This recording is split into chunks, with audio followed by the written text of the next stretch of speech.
कितने लोगों ने मलाकी की किताब पढ़ी है? मलाकी की किताब देखो, कई लोगों ने नहीं पढ़ी। मलाकी की किताब में लिखा, अपने सारे दशमांश मेरे घर में लेकर आ जाओ, अपने भेंटे मेरे घर में लेकर आ जाओ, दान मेरे घर में लेकर आ जाओ। कैसे ये वचन थोड़ा पढ़ी लो। मलाकी की किताब उसका 3 अध्याय 9 और 10 वचन, जल्दी जल्दी।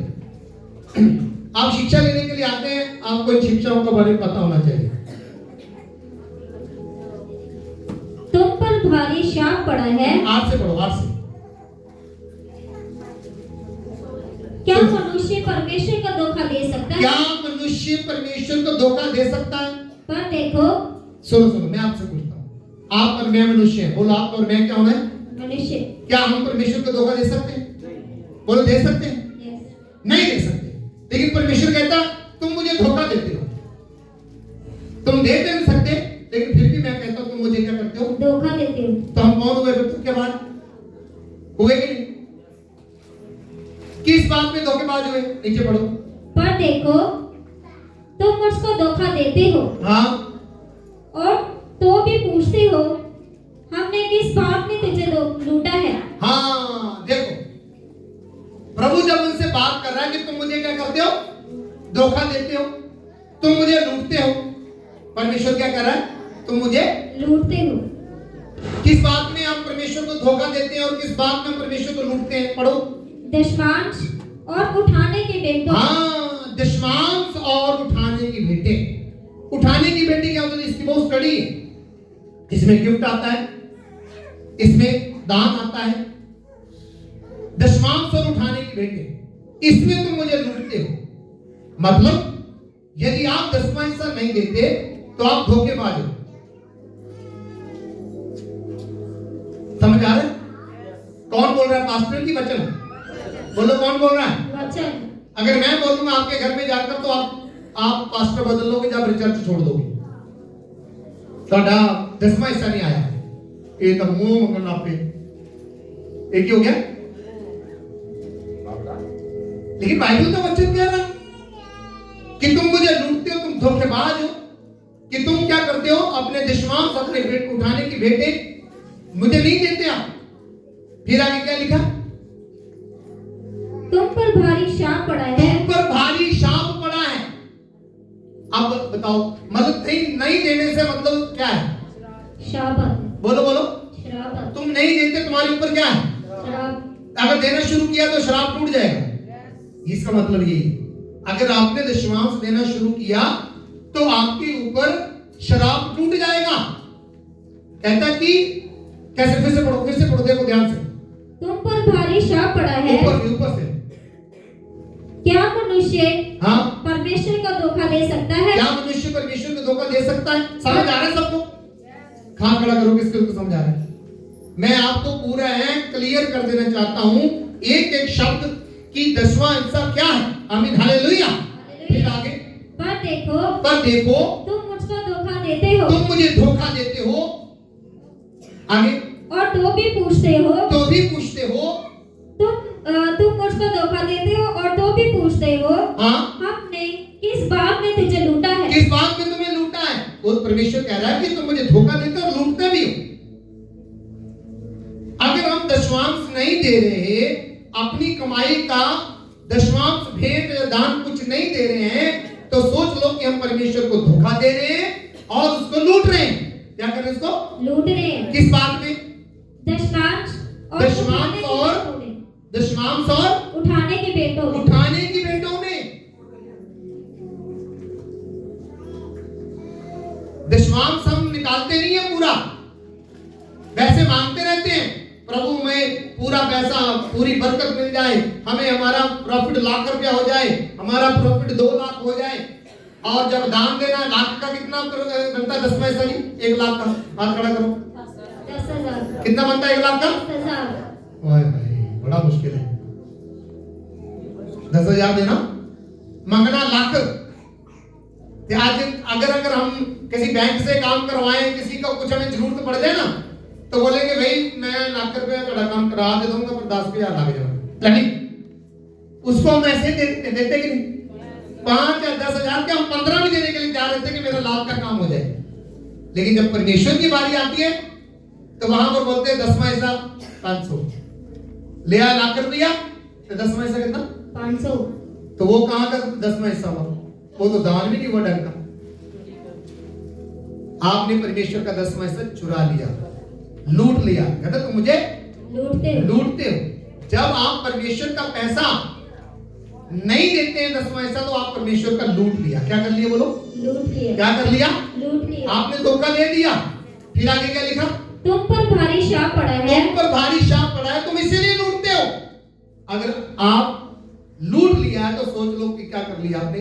आपके ऊपर शराब पड़ा हुआ है कि आपको एक शराब पड़ा कि आपने देना नहीं है। लेकिन जब आप देना शुरू कर देते हैं तो आपके शराब टूटना दूर हो जाती है। हमें हालेलुया। हालेलुया। लिखाओगे क्योंकि तुम मुझे लूटते हो। क्योंकि तुम मुझे लूटते हो। वरन सारी जाति ऐसा करती है। वरन सारी जाति ऐसा करती है। बोलो, जातियां लिखा कि जाति? जाति। क्या लिखा जी? तो जाति कौन सी है? जाति कौन सी है? यहां लिख नहीं, मसीह लोग। यहां जातियां और जाति में फर्क है। इजराइल बंदे और बंदा फर्क नहीं है। बंदे मतलब ज्यादा, बंदा मतलब एक। जातियां मतलब ज्यादा, जाति मतलब एक। तो ये जाति कौन सी थी? ये इजराइल की जाति थी। कौन सी? बोलो, इजराइल की जाति। कैसे लिखा? पढ़ो फिर से पढ़ो। तुम पर भारी शाप पड़ा है। तुम पर भारी शाप पड़ा है क्योंकि तुम मुझे लूटते हो। तुम मुझे लूटते हो। वरन सारी जाति ऐसा करती है। वरन सारी जाति ऐसा करती है। कौन सी? सारी जाति। सारी जाति ऐसा करती है, मतलब सारी इजराइल की जाति सारी ऐसा करती है कि वो मुझे लूटती है और मुझे धोखा देती है। फिर आगे क्या लिखा? सारे दशमांश भंडार में ले आओ। भंडार में ले आओ। सारे दशमांश क्या थे? ये दशमांश फसल के थे, ये दशमांश अपने फलों के थे, ये दशमांश जानवरों के थे, ये दशमांश हर चीज जो उनके साथ जुड़ी हुई है उसका दशमांश वो प्रभु के घर में लेकर आते थे। और ये उनको हुक्म था, बोला सारे दशमांश मेरे घर में लेकर आ जाओ। फिर कि मेरे भवन में भोजन वस्तु रहे। कि मेरे भवन में भोजन वस्तु रहे। फिर और सेनाओं का यहोवा ये कहता है। और सेनाओं का यहोवा ये कहता है कि ऐसा करके मुझे परखो। कि ऐसा करके मुझे परखो। कि मैं आकाश के झरोखे तुम्हारे लिए खोलकर। और मैं आकाश के झरोखे तुम्हारे लिए खोलकर तुम्हारे ऊपर अपरम अपार आशीष की वर्षा करता हूँ। और तुम्हारे ऊपर अपरंपार की बारिश करता हूँ कि नहीं। चैलेंज है। हालेलुया। हालेलुया। बोला ऐसा करके परखो कि तुम्हारे लिए आसमान के झरोखे खोलता हूं कि नहीं। कई लोग परखते नहीं है। कौन बोल रहा है? पास्टर बोल रहा है कि परमेश्वर? जब परमेश्वर बोल रहा है सच होगा कि झूठ? सच। अगर वो बोल रहा है आसमान के झरोखे खुलेंगे तो मतलब खुलेंगे। हाँ भाई, खुले हुए देख रहे हैं ना? दिख रहे हैं ना खुले हुए? जो देखते हैं उनको पता है खुले हुए दिख रहे हैं। आमीन। हालेलुया। हालेलुया। खुले हुए दिख रहे हैं उनको। परमेश्वर का वचन है। इसलिए इस बात को हल्की बात मत समझो, इस बात को कमजोर बात मत मानो, कि ठीक मत बनो। अपने ऊपर शराब लेकर मत बैठो कि मैं नहीं दूंगा तो पता नहीं क्या महल खड़े कर लूंगा, मैं नहीं दूंगा तो पता नहीं क्या मैं अपने बैंक भर लूंगा। नहीं, अगर ना देकर भर भी लिए है ना तो वो आशीष वाला धन नहीं होगा। पक्का बात है। अगर ना देकर भर भी लिए है ना वो आशीष वाला नहीं होगा, क्योंकि आपने परमेश्वर का लूट कर रखा हुआ है। हुआ है कि नहीं? बोलो, लूटा हुआ है कि नहीं? धोखा दिया हुआ है कि नहीं? तो धोखे का धन कैसा होता है? वचन में लिखा वो हवा जैसा होता है, उसको पकड़ नहीं सकते, वो कब चला जाए वो पता नहीं। इसलिए डर के साथ जो हमने दिया हुआ है, मैं आपको बताता हूं। मान लो आपके पास 50 लाख पड़ा हुआ है। आपके पास कितना पड़ा हुआ? 50 लाख। अगर तो वो 50 लाख का आपने टैक्स दिया होगा सरकार को, ठीक है, तो वो 1 नंबर का है। वो क्या है? क्या 1 नंबर का नहीं? फिर आपको डरने की जरूरत है? डरने की जरूरत है आपको? नहीं। अगर आपने टैक्स नहीं दिया हुआ है तो आप अपने घर में 50 लाख रखा हुआ है, अगर कल रेड बढ़ गई कोई है ना, कोई छापा पड़ गया ना ਉਹਦਾ मां ਤੇ ना ਉਹਦਾ प्यो, वो पूरे का पूरा एकदम से चला जाए, वो सरकार आपको नहीं देगी जब तक कि आप उसका पूरा ब्यूरो नहीं देंगे। अगर ब्यूरो लेकर जाएंगे भी तो कई गुना आपको टैक्स लगा देंगे, वो जुर्माना लगा देंगे। पुत्र 50 लाख का तेन 10 लाख ही मिलना, 40 लाख सरकार का। कितना जी? 40 लाख। ये पक्की बात है, ये शिक्षा की बात आपको बता रहा हूं। अगर आपने सरकार का देकर बैठे हुए हैं तो 50 लाख किसका है? हमारा। हमें डरने की जरूरत नहीं है, वो मेरा 1 नंबर का है। अगर मैंने उसका टैक्स नहीं भरा हुआ है तो वो 2 नंबर का है।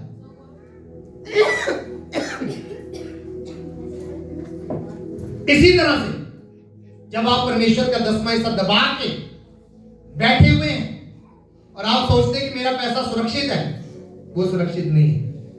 जितने छापा पै गया स्वर्गदूतां का, रब का छापा पै गया, माफ करना, मेरी गल्लां नूं याद कर लियो। मैं खरी शिक्षा देता हूं क्योंकि खरी शिक्षा चुभती भी है। कहते ना सच्ची गल बहुती कौड़ी लगती है, ते झूठी भाई जितनी मर्जी रसमलाई नाल लाई जाओ। तो वचन में लिखा हुआ है कि ऐसा कभी मत करना। अपना पैसा आपने जोड़ कर रखा हुआ है लेकिन उसका 10वां हिस्सा नहीं दिया, और ये मत सोच लेना कि मैं सुरक्षित हूं। जैसे 2 नंबर का पैसा आप बिना टैक्स के रखे हुए हैं तो वो सुरक्षित नहीं है, कभी भी पकड़ा जा सकता है। इसी तरह जब परमेश्वर के स्वर्गदूत आएंगे, पूछेंगे आपसे, हाँ जी आप 50 लाख रखा कोल ते 10वां हिस्सा तो दिता नहीं, तो फिर जुर्माना पैना कि नहीं? मैं डरा नहीं रहा हूं। तभी लिखा शराब पड़ा। शराब बहुत बड़ा शब्द है, छोटा शब्द नहीं है। कितना बड़ा शब्द है? बोलो बोलो। तो इसलिए परमेश्वर आपको बरकत देना चाहता है, प्रभु आपको आशीष देना चाहता है। अब ये वचन पता क्या है? डैनियल राज जी ने पता कहां मोड़ दिया कि ये सिर्फ लेवियों के लिए लिखा है। किसके लिए लिखा है?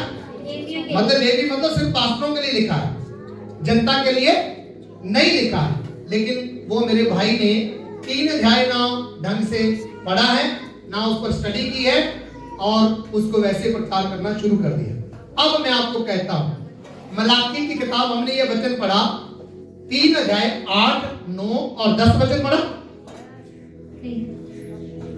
10 वचन 10 पढ़ लिया। तो हमने ये पढ़ा। अब यहां तक तो हो गया कि ये 10वां हिस्सा।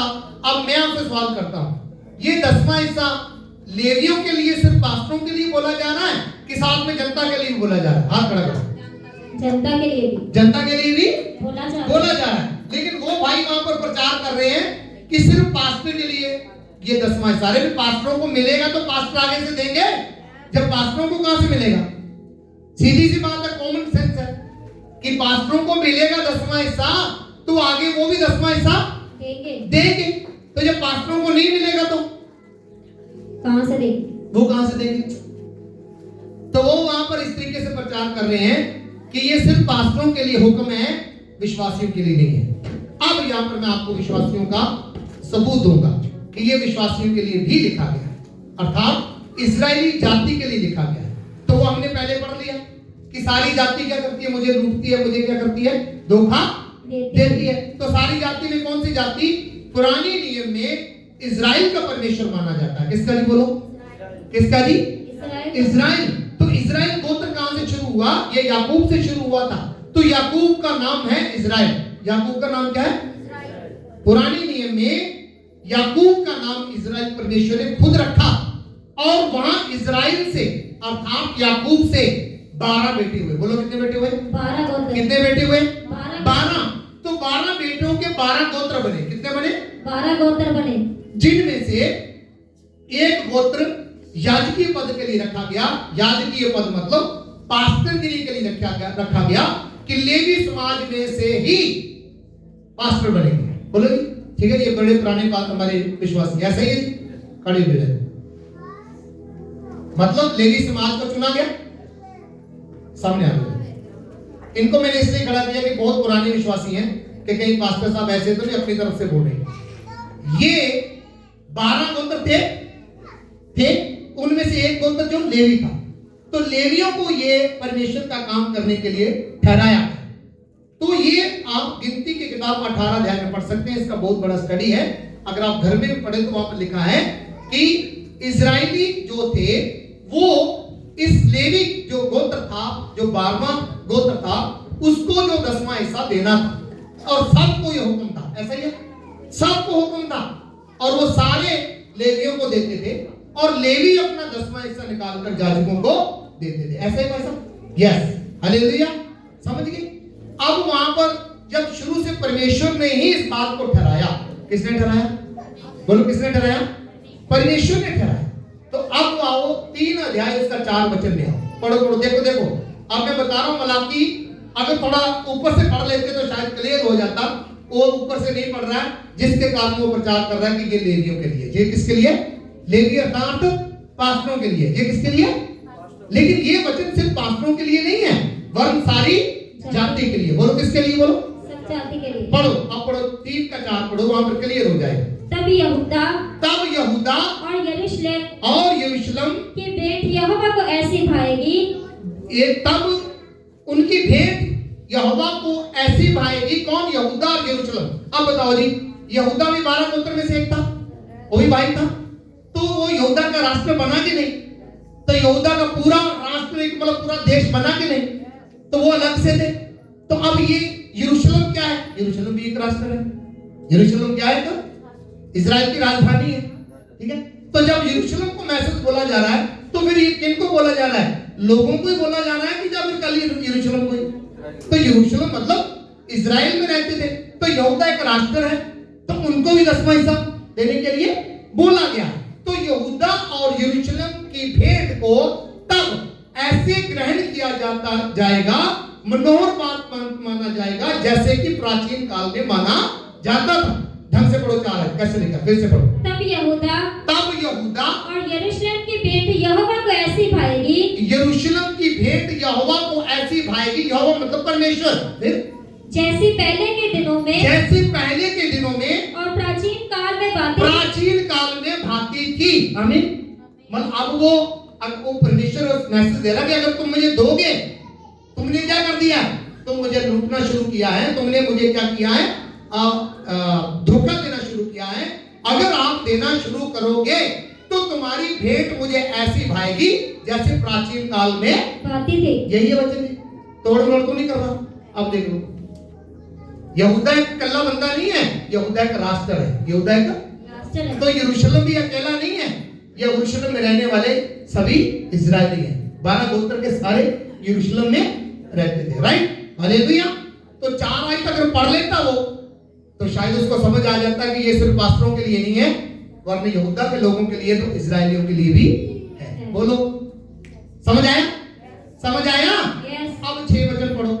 मेरी आदत है, मैं वचन को सारा ऊपर नीचे सारा पढ़ता हूं, तब पता चलता है कि ये बात पूरी चिट्ठी पढ़ी जाएगी, तभी पता चलेगा कि ये इसमें क्या लिखा है। पूरी चिट्ठी पढ़ेंगे तभी पता चलेगा। आधी पिछाधी पढ़ लोगे तो फिर उसका पता चलेगा? नहीं पता चलेगा। कैसे लिखा? 6 आयत पढ़ो। क्योंकि मैं यहोवा बदलता नहीं, इसी कारण हे याकूब की संतान, हालेलुया, याकूब की संतान। तो याकूब की संतान कौन है भाई? इस्राएल। याकूब की संतान मतलब 12 गोत्र। याकूब के 12 गोत्र हुए ना, तो जब याकूब की संतान बोला गया तो बोलो, एक के लिए बोला कि 12 गोत्र? सबके। बोलो भाई, 12 गोत्र। याकूब की संतान बोला गया तो याकूब मतलब इजराइल है। तो यहाँ पर बोला याकूब की संतान, तो जब याकूब की संतान बोलेंगे तो 12 गोत्र उसमें आएंगे कि नहीं? आएंगे। या लेवी गोत्र ही आएगा? सब इजराइल आएंगे। तो 6 आयत में भी क्लियर किया कर रहा है कि 6 आयत क्या कह रही है कि हे याकूब की संतान। ऐसे कैसे लिखा? आगे पढ़ो। तुम नष्ट नहीं हुए, तुम अभी नाश नहीं हुए। हालेलुया, तुम अभी नाश नहीं हुए। मैं हे यहूदा, मैं तुझे बता रहा हूं, आ जाओ मेरे चरणों में। हे यरूशलेम, आ जाओ मेरे चरणों में। हे याकूब की संतान, तू अभी नाश नहीं हुई। फिर अपने पुरखाओं के दिनों से तुम लोग मेरी विधियों से हटते गए हो, हटते आए हो। अब बताओ मैसेज किसको है? इजराइलियों की कि तुम लोग हे याकूब की संतान। अब यहाँ लेवी या क्या? इजराइली। तो इजराइली मतलब सब लोग, वो जाति। बोला तुम अपने पुरखाओं के दिनों से, अपने बुजुर्गों के दिनों से हटते आए हो, मतलब मेरी विधियों को तुम टालते आए हो। तुमने क्या किया? तुमने मुझे लूटा। अब नीचे आयत शुरू हो जाती है 8, पढ़ो। क्या मनुष्य हाँ, परमेश्वर को धोखा दे सकता है? ये मैंने आपको पहले पढ़ा था। तो अब जब 3 अध्याय पढ़ते हैं, 4 वचन पढ़ते हैं, तो वहां यहूदा के लिए बोला गया, यरूशलेम के लिए बोला गया। जब 6 वचन पढ़ते तो वहां याकूब की संतान के लिए बोला गया। तो अब यहाँ पर मैसेज दूध का दूध पानी का पानी हुआ कि नहीं? Thank you ji madam. हुआ दूध का दूध पानी पानी का नहीं? कि ये पास्टरों के लिए ही अकेला लिखा गया है कि या फिर पूरे लोगों के लिए लिखा गया? बोलो, आप खड़ा करो। लिखा गया कि नहीं? कईयों को समझ नहीं आया। किस किस को समझ आया? आया भाई? तो हम सीखने आते हैं भाई, ये नहीं है कि जो मर्जी पास्टर साहब ने बोलता बस मिनट सीख। और अगर मेरे पास टाइम नहीं है तो मैं आपको यहूदा के पास में ले चलूंगा, पुराने नियम, लेवियों के पास में ले चलूंगा। यहां परमेश्वर ने बोला कि मैं तुमको ये तुम्हारा निज भाग करके दिलाता हूं, वहां भी ले चलूंगा।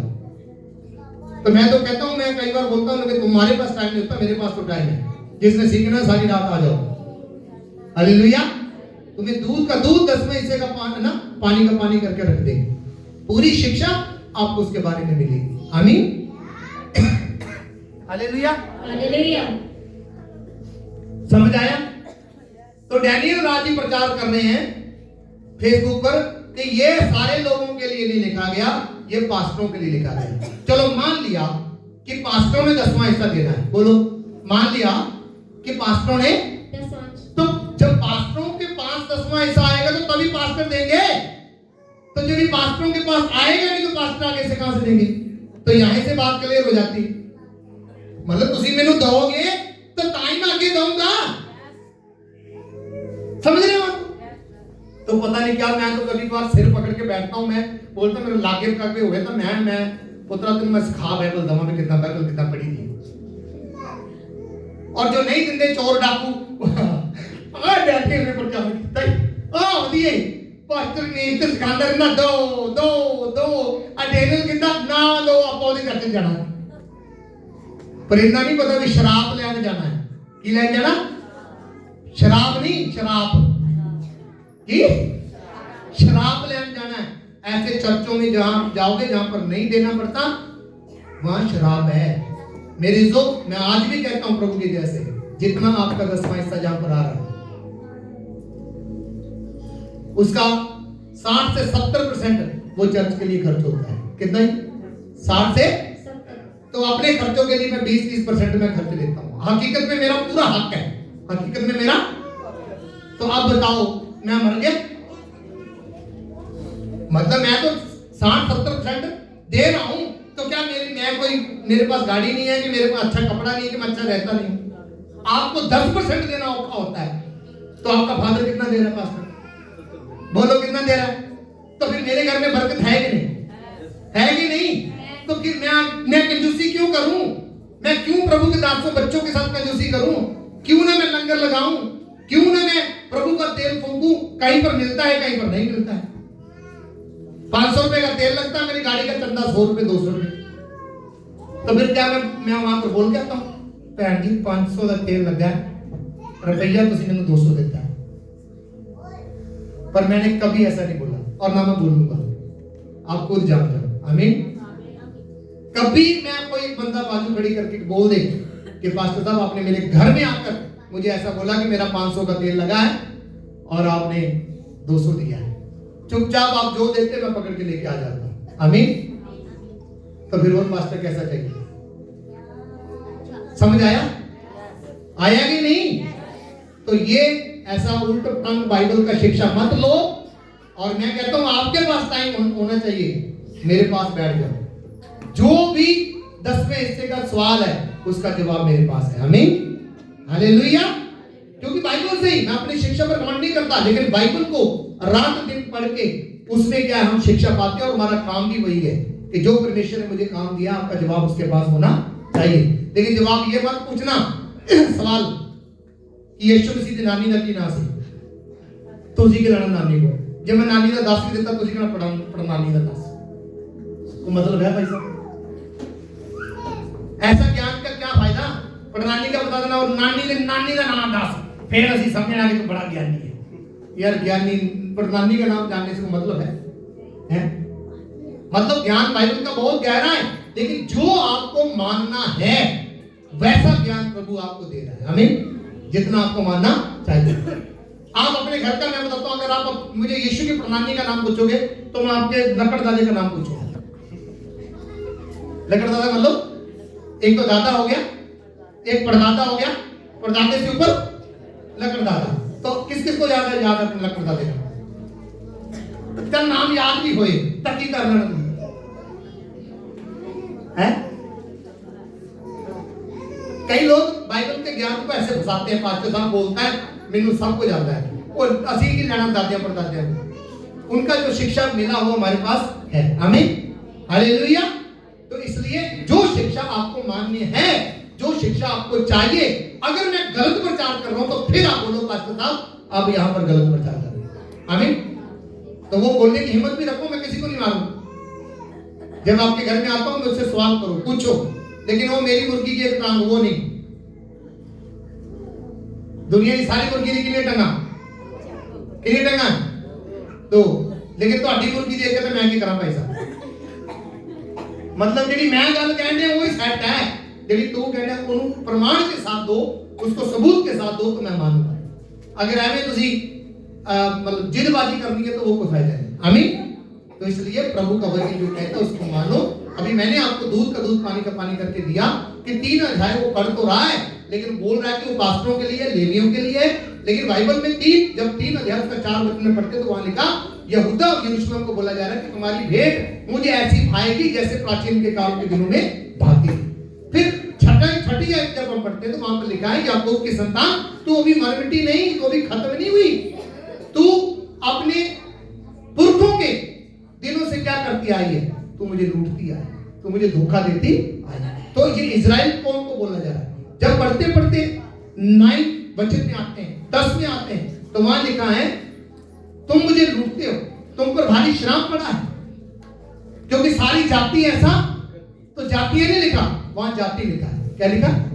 तो जाति मतलब इजराइल थी। सब जातियों से क्या मतलब है? मैं सारी जातियों से मान सकता हूं?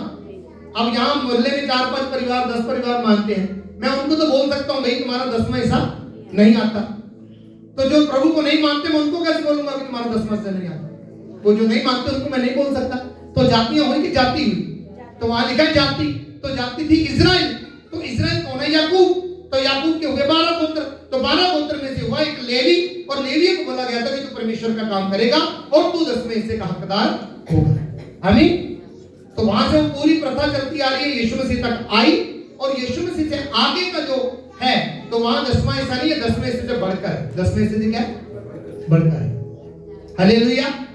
तो एक वचन थोड़ा पढ़ लो कि अपने सिखाने वाले को हर अच्छी उत्तम से उत्तम वस्तु में भागी करो। गलातियों की किताब 6 अध्याय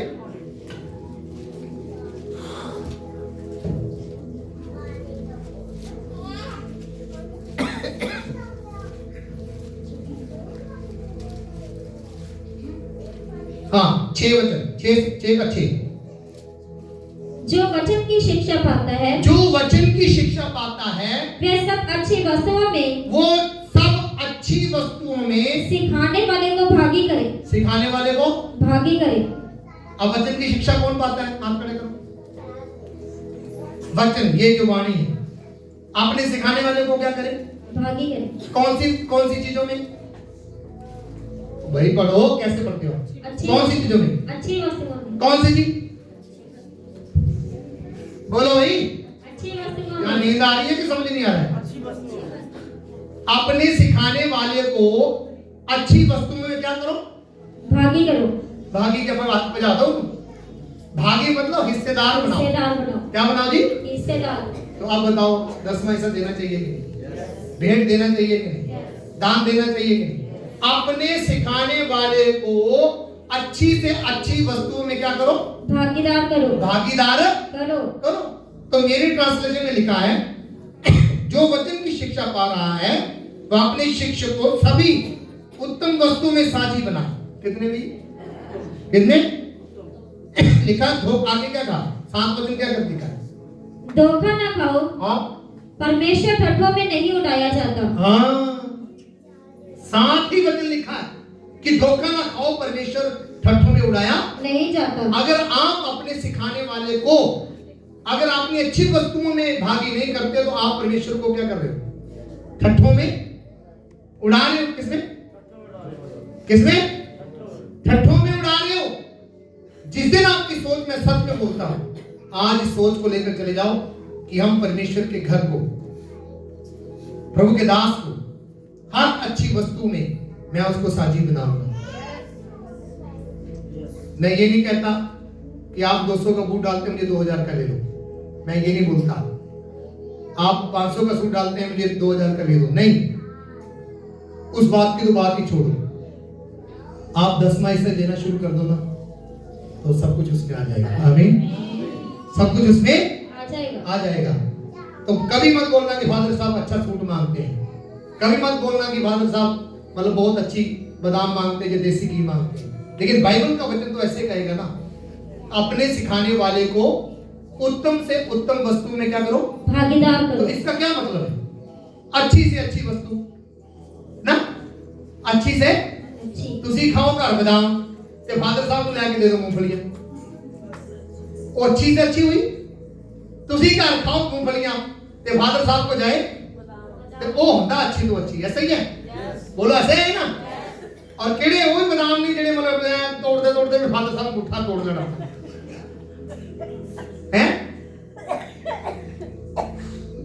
माफ करना, मैं अपने मुंह मियां मिट्टू, हमने कभी भी प्रभु के दासों को कुछ ऐसा दिया है, अंजीर के साथ अंजीर और बादाम गिरी, ऐसी बादाम गिरी जिसमें एक भी डुप्लीकेट ना हो, बढ़िया से बढ़िया, चाहे वो कितनी भी महंगी हो। आमीन।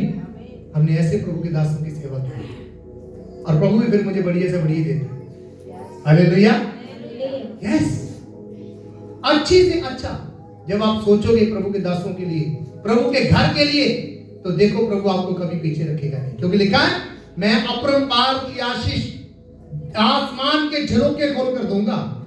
दूंगा कि नहीं? कौन बोल रहा है? पास्टर की? प्रभु? परमेश्वर। कौन बोल रहा है? परमेश्वर बोल रहा है, प्रभु बोल रहा है। इस तरीके की सोच रखोगे तो देखो आपका जीवन, आपका आशीष ही आशीष आ जाएगी। हर प्रकार का शराब टूटेगा। आपके घर में लड़ाई झगड़ा रहता है, वो भी एक शराब है, वो भी टूटेगा। आपके घर में पैसे की बेबरकती रहती है, वो भी टूटेगी। प्रभु काम खोलेगा। आपके घर में किसी भी तरह का कोई पाप नहीं जा रहा है, आपके परिवार से नहीं जा रहा है, वो जाएगा। आमीन। वो जाएगा। आपका जीवन बदलेगा। आपकी शराब नहीं छूट रही, छूटेगी। आपकी बीड़ी नहीं छूट रही, छूटेगी। परमेश्वर वचन में लिखा है कि मैं बदल दूंगा। आमीन। मैं क्या कर दूंगा? बदल दूंगा। हालेलुया। मैं बदल दूंगा। परमेश्वर आपके हृदय को बदल देगा। वो आपके जीवन को बदल देगा। वो आपके परिवार के हालातों को बदल देगा। वो आपके परिवार की जिंदगियों को बदल देगा। वो आपके बच्चों की जिंदगियों को बदल देगा। और ये आपने होते हुए देखा कि नहीं? देखा कि नहीं? देखा कि नहीं? हालेलुया। ये बहन बोलती थी, भाई पास्टर जी मेरा बच्चा पता नहीं क्या करेगा, बेटा पढ़ेगा भी 10वीं क्लास की, नौकरी भी लगेगा उनका कि नहीं? सीधा रोती थी मेरे सामने। प्रभु ने घर दिया कि नहीं? एक ही जगह 2 कमरे थे। आमीन। सब लड़कियों की शादी हुई कि नहीं? सब कुछ हुआ। और वो आज कंपनी में लगा हुआ ना। आमीन। और जिससे उम्मीद नहीं थी, बोलती मैं नहीं समझती कि ये बच्चा मेरा काम करेगा। लगा हुआ कि नहीं? आपने अगर परमेश्वर के लिए कुछ किया है तो आप मुझे ताना नहीं मार सकते, पास्टर जी मैंने ये किया लेकिन मेरे जीवन में ये हुआ नहीं। तो आपको करना चाहिए फिर कि नहीं? करना चाहिए कि नहीं? तो करना सीखो। आमीन। इसलिए उल्ट पटांग बाइबल यूट्यूब से मत सुनो। मेरे प्रचार को कितने जन सुनते हैं? जब घर में कोई, घर में अगर वीडियो लगाना हो, सुनते हुए और सुना करो, बार बार सुना करो। मदर जी के गाने कितने सुनते हैं? बड़े हाथ कम मारे, क्या चक्कर है? घर में लगाओ महाअभिषेक के गाने, वो है ना जो आपके चर्च के हैं। कम से कम आप YouTube हमारा चलता है, उसमें थोड़ा व्यूज देखो, कम से कम वो भी आगे बढ़ेगा, है ना? थोड़ा ही देखो तो सही। सबके पास मोबाइल, किस किस के पास है? YouTube जो हमारा चैनल है उसको देखा करो, राइट? वो देखना है। सब्सक्राइब नहीं किया उसको सब्सक्राइब करो। नहीं पता चलता ये हमारे बच्चे हैं, इनको आकर बोलो कि मेरे वो जब यहाँ का एतवार का प्रचार होता है वो आपको नोटिफिकेशन जाएगा, तो आपको वहां पर मिल जाएगा कि दया सागर संगति, ठीक है, वो आप उसको खोलो, वो यूट्यूब चल पड़ेगा, ठीक है, और आप वहां पर प्रचार बार बार सुन सकते हैं और किसी को भी सुना सकते हैं। आपका कोई रिश्तेदार है, आपका भाई बहन है, कोई भी हो, 10वें हिस्से के बारे में जो भी मैं पवित्र आत्मा के बारे में प्रचार करता हूँ उसको सिखाओ। आमीन, हालेलुया। और मेरा टॉपिक ये था, बोलेंगे आपने कहां लगा दिया, ये इसी के अंदर है, हर पाप से और हर बुराइयों से छुटकारा। तो पाप और बुराइयों से छुटकारा तभी होगा जब आप परमेश्वर की विधियों कानूनों पर चलोगे। तो आज की विधि मैंने आपको सिखाया 10वां हिस्सा। क्या सिखाया? 10वां हिस्सा। तो 10वां हिस्सा भी परमेश्वर की एक अटूट विधि है। अगर आप इसको करना सीखोगे प्रॉपर तरीके से, और आपके घर में आशीषें आना शुरू हो जाएगी। आमीन। ऐसा नहीं है एक महीने देता, देख रहे बोला अगले महीने आती कि नहीं। कईयों का जीवन ऐसा है, इस महीने 10वां हिस्सा दे दिया, अगले महीने में चेक करेंगे। ऐसा नहीं है, आपने पूरा उसको मानना है, देना है तो मतलब देना है। आशीष आपकी 6 महीने बाद, हो सकता साल बाद, हो सकता है कई बार 2 साल में लग जाए, हो सकता है 5 साल में लग जाए, लेकिन ऐसी आशीष मिलेगी, वचन में लिखा हजारों गुना। कितने जी? हजारों गुना। तो मिलेगी कि नहीं? yes. मिलेगी कि नहीं? yes. अरे बैंक दुगना करता है आपका 8-10 साल में, तो बाइबल दुगना नहीं करता, बाइबल 100 गुना करता है। कितना करता है? 100 गुना। जब आप अच्छे से अच्छा हो तो बाइबल 1000 गुना की भी प्रॉमिस करता है। करता है कि नहीं? yes. तो अभी आप देख लो, आपने 100 गुना आशीष लेनी है या डबल आशीष लेनी है या 1000 गुना? 1000 गुना। मुझे पता है 1000 गुना। हाथ खड़ा करो, कितने चाहते हैं मुझे डबल मिले? कितने चाहते 100 गुना मिले? अभी नहीं हाथ खड़े करेंगे। कितने चाहते मुझे 1000 गुना मिले? वो यार कर लो, शर्म कर लो, कर तो लो। तो 1000 गुना मिलेगी तो फिर आपको कैसा बनना पड़ेगा? डबल वाला, डबल आशीष वाला बनना पड़ेगा या 100 गुना वाला या 1000 गुना वाला? आपका फैसला आपके हाथ में, आपने कौन सी आशीष वाला बनना है। हालेलुया। हालेलुया। फैसला आपके हाथ में। आपने कौन सी आशीष वाला विश्वासी बनना है? 1000 गुना वाला विश्वासी या 100 गुना वाला विश्वासी या 2 गुना वाला? तो 2 गुना कितना लाख का? 2 लाख ही होना। ते 100 गुना कितना होना लाख का? ओ सीधा 1 करोड़। हालेलुया। हालेलुया। ते जेड़ा 100 दा 1 करोड़ दा 1000 गुना और जीवन लंदे के फलसफा साडा महत्मा इतना तगड़ा नहीं है, सीधा ही 10 करोड़। 1000 गुना मतलब 10 करोड़। ये परमेश्वर के वादे है मेरे, जो मेरे नहीं है। किसके वादे हो? तो परमेश्वर को हल्का लेते हो कि या विश्वास ही नहीं करते कि या पास्टर साहब यहाँ पर ऐसे बोलते रहते हैं, हम नहीं देंगे। पास्टर साहब आप लगाओ 30,000 वाला कीजिए, आप लगाओ 3 लाख वाला। हम नहीं देते तो हमने नहीं देना। हमने कान बंद किए हुए तो किए हुए हैं, हम डाकू हैं तो हैं, हम लुटेरे हैं तो हैं। आप हमें जितना मर्जी सिखाओ, हम नहीं सीखेंगे तो मतलब नहीं सीखेंगे। ऐसा नहीं है। बाइबल ये कहती है, मेरे जो साफ सुथरे शब्दों में कहती है कि मैं तुझे आशीष दूंगा। आमीन। मैं तुझे बढ़ाऊंगा। और जहां एक जगह संत पौलुस कहता कि ऐसा नहीं कि मैं तुम्हारा दान चाहता हूं, पर मैं ये चाहता हूं कि तुम्हारा लाभ हो जाए। तुम्हारा क्या? 10वां हिस्सा भेंट दान देने से तुम्हारा लाभ ही होगा।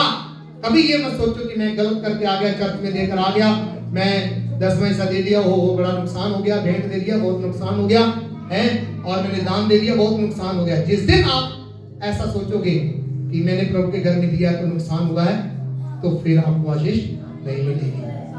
अगर बोलोगे कि मैं प्रभु के घर में देकर आया हूं, प्रभु का वायदा है मैं तुझे दुगनी आशीष दूंगा, प्रभु का वायदा है मैं तुझे 100 गुना आशीष दूंगा, प्रभु का वायदा है मैं तुझे 1000 दूंगा, तो फैसला आपके हाथ में है। अब फिर से हाथ खड़े कराऊंगा। कितने कहते हैं कि मैं दुगना पाना चाहता हूं?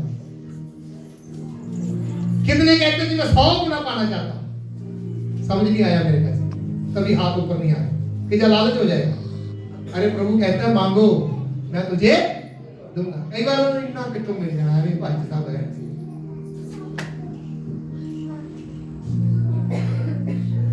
कहते फिर नीता में बराता है कि कहते हैं नीता नु ਤੁਹਾਡੇ ਹੱਥ ਹੀ ਨਹੀਂ ਆਉਂਦੇ 1000 ਗੁਣਾ ਤੇ ਮਿਲਣਾ ਦੇਖੋ। केड़ी नीत होनी चाहिए साडी 1000 गुना कि डबल? बोलो केड़ी? 1000 गुना। हालेलुया। बोलो भाई मैं खड़ा करता हूँ 1000 गुना। प्रभु कहता मांगो मैं तुझे दूंगा, ढूंढ तू पाएगा, खटखटा तेरे लिए खोला जाएगा। तो मेरा परमेश्वर मुझे बोल रहा है वो अब्राहम का परमेश्वर नहीं है, वो याकूब का परमेश्वर नहीं है, वो इस्राएल का परमेश्वर नहीं है, वो मेरा और आपका भी परमेश्वर है। हालेलुया। तो कौन सी उम्मीद रखनी चाहिए? बोलो सब मैं सुनना चाहता हूँ आपके मुंह से। 1000 गुना। तो विश्वासी भी कौन से होने चाहिए?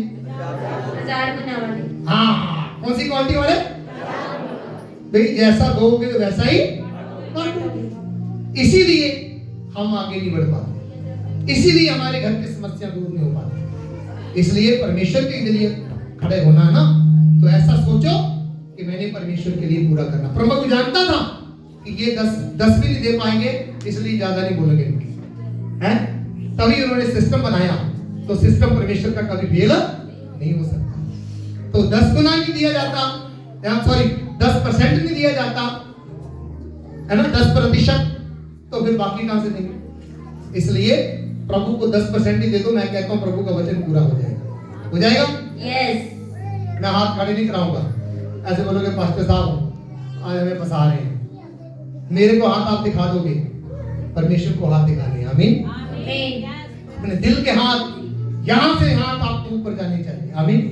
कई बार ऐसा भी होता है, आपके बच्चे कमाते हैं लेकिन वो देना नहीं चाहते, लेकिन आपका दिल कैसा है? आमीन। उनके लिए प्रार्थना करो। आमीन। आपका दिल कैसा है? आप कैसे प्रभु के साथ देते हो? लेकिन वो शर्मिंदगी की बात नहीं है। प्रार्थना करो, प्रभु मेरे बच्चों के हृदय खुल जाए। मेरा पति कमाता है लेकिन वो देता नहीं है, उसका भी हृदय खुल जाए। मेरी पत्नी कमाती है लेकिन वो क्या है, 10वां हिस्सा देती नहीं है, उसका भी हृदय खुल जाए। प्रभु से प्रार्थना करो और उनको सिखाओ कि नहीं, ये परमेश्वर का है, परमेश्वर का देना ही पड़ेगा। यदि हम नहीं देते तो फिर हम कौन है? अपने मुंह से बोलो। दूसरा नहीं, बड़े साफ शब्द बोलेंगे, धोखा देने वाले। और आगे लूटने वाले को क्या कहते हैं? लुटेरा। अगर हम नहीं देते तो हम लुटेरे हैं, नहीं देते तो हम धोखा देने वाले हैं, नहीं देते तो हम शराब पीते हैं। ये खरा चोखा शब्द है, वचन है मलाकी का। और माफ करना, मैं शिक्षा आपको दे रहा हूं, आपको डरा नहीं रहा हूं, लेकिन ये परमेश्वर का वचन है, इसमें पूरे उतरो। God bless you. प्रभु आपको आशीष दे। आमीन। आइए हम सब